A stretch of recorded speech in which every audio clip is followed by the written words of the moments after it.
Hello everyone, this is a video about Project Melody from a Camgirl's perspective. This video is not to say that Project Melody should be taken off of Chatterbait. It is not hate towards Melody. I think the person behind her seems like a very nice person. I have watched the entire one of her streams and popped in for a few minutes on many others.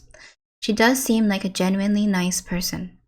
In this video, I want to touch on three main topics: why Camgirls are upset, why Project Melody's tactics are unfair, and the bigger picture about society and how sex workers are viewed. Everything in this video is from my own experience and observation. I have been a full-time cam model for approximately a year and a half. This past year was definitely not easy as I made my way in the cam world. Camming is an emotionally exhausting occupation. There have been great highs and great lows in this past year. I've often felt restless with frustration and anxiety, thinking for hours about how I could be more successful, but still not compromise my personal beliefs. What really spurred me into making this video was that Project Melody seemed to be exempt from not only the risks of being a cam girl, but also the prejudice. It makes me think, if it was Project Melody who raised $1 million for Australian wildfires, how would the response be different? The first time I saw Project Melody, I was confused. I saw her in the top 10, so I naturally joined her room to see what was going on. I was shocked that Chatterbait had approved her stream for tokens. It really seemed to me like something that wouldn't have been allowed. In the coming day or so, I felt intense negative feelings, including jealousy, defeat, and injustice. Since that time, I've carefully analyzed every one of my feelings, and when I saw through Twitter that many other girls were upset, I understood why. To you, the viewer or passerby, camming may seem very easy. It is not the hardest job in the world, that's for sure.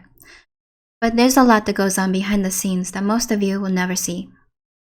Even as we are sitting there in front of you, there are things that are going on in our heads, such as what to do next in the show or how to mitigate a rude guest.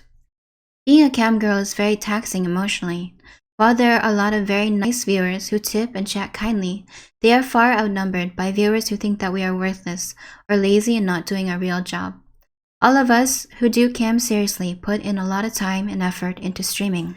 This isn't to say that Melody didn't also put in time and effort. I'm sure that Melody and friends worked very long and hard on this project.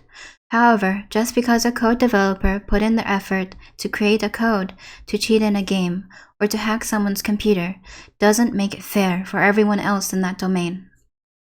Her unfair advantages include a body that is on par with today's coveted beauty standards, a non-human, unique, and intriguing face, a very aesthetic, futuristic room, and a camera that reaches angles practically unachievable for the standard camera. It pans and zooms and changes angle like there's a team of cameramen. Additionally, the technology that Melody uses is not easily accessible to everyone. I will admit I don't know what software or hardware she's using. However, I don't know any professional artists or code writers who would be willing to create a model of Melody's caliber for the purpose of sex work. I imagine this is the case with many other cam girls. If Melody's technology was as accessible as plastic surgery, I would say that it is fair, but currently it is not that accessible.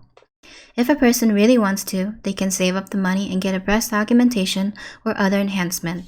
But today, at this moment, we cannot call up a 3D artist and make an appointment to get a virtual body.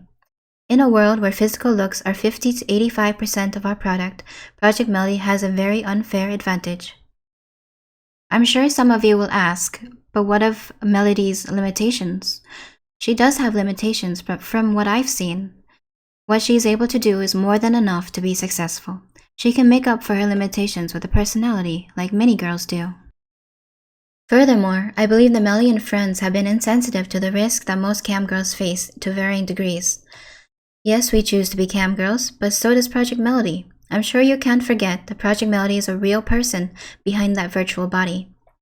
I'm definitely not saying that I want her to experience these risks, but I want her to understand why her being able to bypass these risks can hit a sore spot.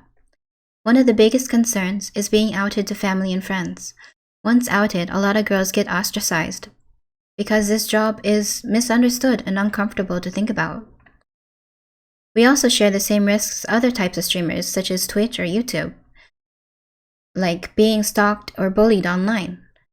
But of course, we are bullied more for the way we look or the job that we do. These risks are not the fault of camgirls or sex workers, but the fault of society, who puts prejudice and shame on workers and consumers alike. Sex work will be around for as long as humans are, because most humans will always have needs. We offer not only sexual experiences, but friendship and comfort. Even this day and age, I still have to say that sex workers are people. Even in 2020, sex workers are regarded as objects. It is sad to see that many who would shun us treat a person who is pretending to be an AI more like a human than we are treated. Camming is the safest form of sex work, but these prejudices make the job incredibly unsafe for those who choose to be escorts or those who have been taken by sex traffic. The prejudice is the reason why there's hardly any regulation for safety. How is the future now when we are still fighting an age-old battle against prejudice towards sex workers? I would also like to point out, for all practical purposes, we don't know who Melody is or how many people she is. If this technology does become more accessible, what's to say that someone underage couldn't use this to perform on campsites? All these sites require are a photo of an ID and a photo of the ID next to the face. In my opinion, this is the easiest thing to bypass, especially since the face is never seen in live stream. With that being said, it is not possible to discuss every detail in this video. Change is not bad, but are we going in the right direction?